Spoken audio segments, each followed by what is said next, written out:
चंदिया नगर की पावन धरा पर प्रवाहित कथली गंगा नदी में नगर के प्रमुख मार्ग पर बन रही नाली को सीधे नदी में जोड़ दिया गया। एक और प्रशासन नदी तालाबों को सुरक्षित और संरक्षित करने का अभियान चला रही है, वहीं दूसरी ओर नगर का पूरा गंदा पानी नाली के माध्यम से नदी में मिलाया जा रहा है। जहां पर नाली को नदी में मिलाया गया, वहीं एक और शिवजी का प्राचीनतम मंदिर और दूसरी ओर पंचमुखी हनुमान जी विराजित है। नगर के लोगों में काफी रोष व्याप्त है। प्राचीन काल से आस्था का केंद्र रही नदी, जहां पर दूर दूर से लोग स्नान करने के लिए आते हैं और चर्म रोग, भूत बाधा जैसी समस्याओं से छुटकारा पाते हैं। सूत्रों से मिली जानकारी के मुताबिक अगर नाली का पानी सीधे नदी में गिराया गया तो चंदिया नगर की जनता जल सत्याग्रह और आमरण अनशन करने को मजबूर हो जाएगी। चंदिया नगर सौंदर्यीकरण को लेकर ये जो मुख्य रोड पे नाली का निर्माण कर रहा है, इसको सीधे कथली गंगा नदी में मिलाया जा रहा है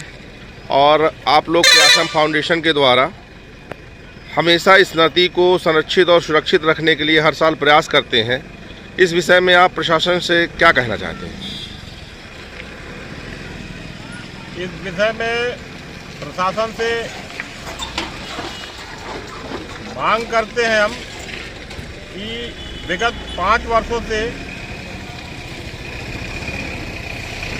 जल संरक्षण एवं नदी बचाओ अभियान के तहत विगत 5 वर्षों से हमारी संस्था काम कर रही है। यदि शहर का गंदा पानी नदी में मिलाया जाता है, इसको ट्रीटमेंट प्लांट नहीं बनाया जाता, तो हमारी संस्था नगर के लोगों को इकट्ठा करके आंदोलन करेगी, जल सत्याग्रह करेगी। क्योंकि कथली गंगा नदी जो है ये आस्था का केंद्र है। यहाँ किसी ज़माने में महाराजा रीवा को पानी जाता था। यहाँ भी आज शनिवार बुधवार के दिन हजारों आदमी जल लेने आते हैं, जिससे नदी विलुप्त होने की कगार पे पहुंच जाएगी। अतः इसको प्रशासन ध्यान दे, नहीं तो जल सत्याग्रह करने के लिए मजबूर होंगे। ये जो अपने चंदिया नगर में जो नाली बन रही है, ये डायरेक्ट कथली गंगा नदी में मिलाया जा रहा है, क्या ये उचित है? इस विषय में आप कुछ बताइए। देखिए, मध्य प्रदेश शासन के द्वारा चंदिया के सड़क का निर्माण बाईपास से बाईपास कराया जा रहा है। ये अच्छी बात है, खुशी की बात है, बधाई के पात्र है मध्य प्रदेश शासन। किंतु हमारे कथरी नदी को गंगा की उपमा दी गई है और इस कथरी नदी में हमारे पूर्वजों के जीवन काल से एक किंवदंती रही है कि इस नदी में जो भी नहाता है वो रोगग्रस्त होने वाला व्यक्ति रोग से मुक्त हो जाता है और उस नदी में नहाने के बाद उसको सारी व्याधियों से दूर हो जाती है।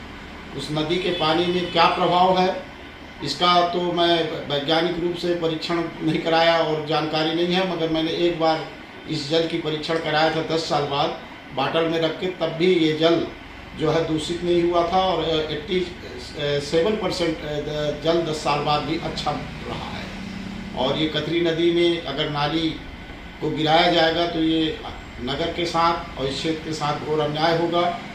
प्रयासन ग्रुप के द्वारा विगत 3-4 वर्षों से इस नदी को जीवित रखने के लिए काफ़ी प्रयास किए गए हैं और वर्तमान में नदी जीवित अवस्था में आ चुकी है।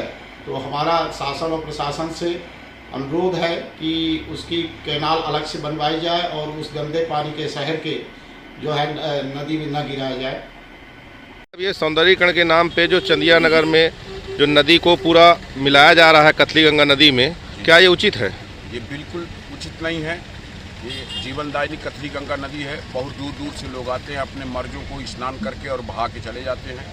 इसे शासन प्रशासन कोई ध्यान नहीं दे रहा, प्रदूषित किया जा रहा है कथली गंगा को और इसमें हम लोग बहुत दूर तक जाएंगे।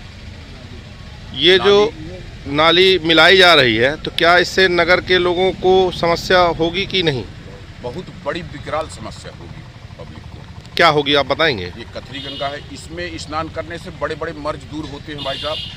और बगल में मंदिर है, चंडिका मंदिर है, सब ये। चंदिया से पवन गुप्ता की रिपोर्ट।